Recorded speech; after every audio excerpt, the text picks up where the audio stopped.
Joining us now is Kevin Riggs to talk more about the impact, because this is pretty unprecedented to be diagnosed this close to the election. So Kevin, let's just start out with the possible impact here. There are only about 4 weeks left to campaign. Well, that's right. And this is an October surprise like nothing we've ever seen before. So really, we're in uncharted territory here. We don't know exactly what's going to happen over the next few weeks, except that, as you say, we are very close to the election itself, within a month's, almost a month's time away.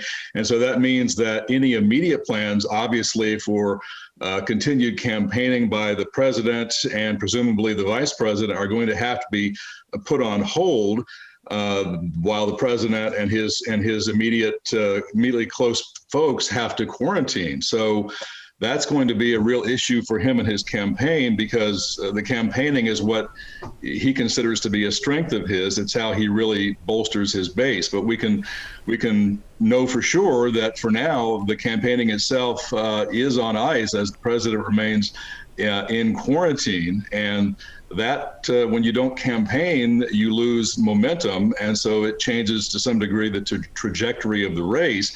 This at a time when national polls already showed the president trailing behind Joe Biden. Yeah, Kevin, I think a great point there about the campaigning, especially with President Trump, because I think that is one of his bread and butter things, is to be able to get out among the people. He draws these big crowds. He feeds off those crowds, and that's a big part of his approach, is to be able to do that. We don't know yet, but this is definitely a game changer from the president's perspective of being able to do that in these final 4 weeks, we would think, right? Yeah, and it's ironic because while he considers the campaigning to be a strength of his. Obviously, there's been a lot of criticism about the campaign events themselves, even the ones that have been outside, because of the concern about the lack of social distancing and the lack of the use of masks. And the president at times saying we don't need to use the masks. We haven't seen him and his entourage wearing the masks, including at the debate earlier and so that's going to, I think, to some degree, draw even more attention to this whole issue of the president's stance up until this point on the medically safe steps that the experts have been talking about in terms of stopping or at least slowing down the spread of COVID-19.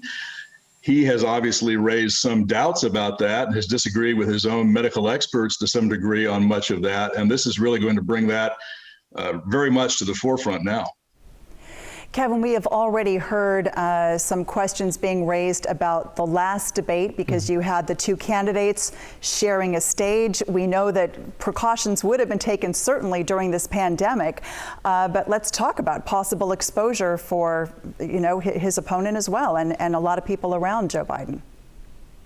Yeah, that's right. And you saw on the stage, they were fairly distanced from each other. They didn't get very close, but there are a lot of questions about whether this virus can be aerosolized and move through the air at greater distances than 6 feet. And so there's certainly, the question has certainly been raised and has to be raised about whether Joe Biden and his folks might have been exposed as well. So there's going to have to be, I think, a lot of testing of all of the folks who were there on the stage, as well as those in the audience, because in the audience, as you saw from the different shots, there was not a lot of distancing, and there certainly was not the wearing of a lot of masks as well. So it just means that there's a lot of question about who has been exposed to this. And these are all people, not just the president and former Vice President Biden, but a lot of top officials, top members of Congress, top members of the administration who potentially have been exposed to this. Raises a lot of questions about who is going to actually be able to do their job over the next couple of weeks as they go through this testing and this quarantine process.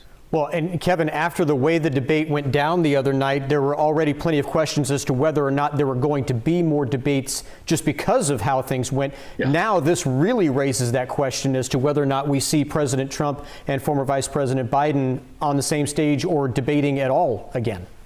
Yeah, I think that's right. I think, frankly, the debates are done. I don't think you're going to see any more debates between now and Election Day, just because I mean, number one, they were trying to figure out, as you said, how to change the rules to create an event that was in more control and didn't get so chaotic as what we saw earlier this week.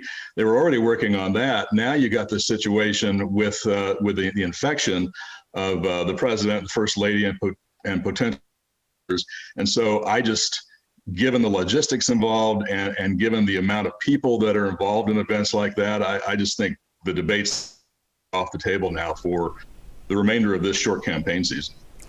Kev, we are just now hearing from the Vice President, Mike Pence, who says, Karen and I send our love and prayers to our dear friends, President Trump and Melania Trump. We join millions across America praying for their full and swift recovery. God bless you, President Trump, and our wonderful First Lady, Melania.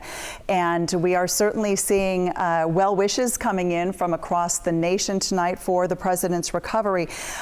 Do you feel like sort of a sympathy for the president or well wishes for someone who could be sick will also play a role in the way people might decide their vote? I think that there should be certainly strong feelings of empathy and sympathy for the human being part of being president. And so I think there's going to be there. But I also on the opposite side of this, that this is really going to draw more focus and more attention to the president's record on the issue of how he handled COVID-19 and again, how he has handled the whole issue of medically safe conditioning, social distancing and the like to try and prevent the spread of this. And as we know, he's been very skeptical about that. So I think this kind of brings that front and center as well, while at the same time, you are going to have people who are going to wish that the president and the first lady do get well. But there's a huge political aspect to this, as you know. Yeah, and I think right now it is so early in this process. Again, the president diagnosed early and will be getting very good medical care.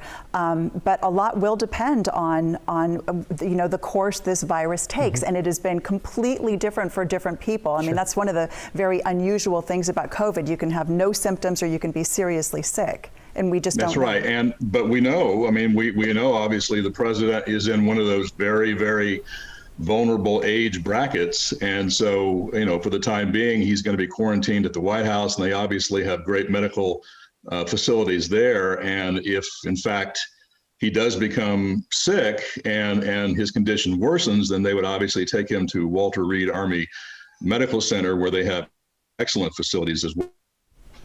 All right, Kevin Riggs, our KCRA 3 political analyst, thanks so much for your time and for your thoughts tonight, and certainly something that we didn't expect to be reporting on tonight, but nonetheless, we are reporting on the President of the United States having coronavirus.